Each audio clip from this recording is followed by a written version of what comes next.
I'm Noah and I went to Boardman High School. For me, high school was a little bit rough from time to time. Structure of high school was nice, but everything else past that was not really my jam.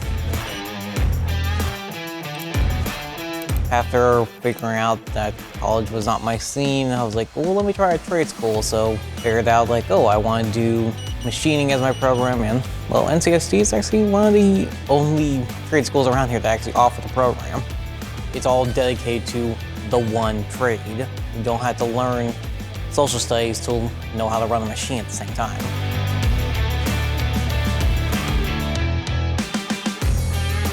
It's a great school. There's definitely something for someone.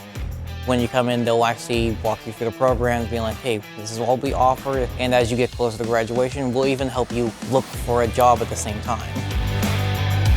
It's definitely nice to know this. Like, after this program, you know you have a skill set that actually a lot of people want, and guess what? Very few people do know this. So it is nice to know. I'm like, hey, you got this, you're all ready to go.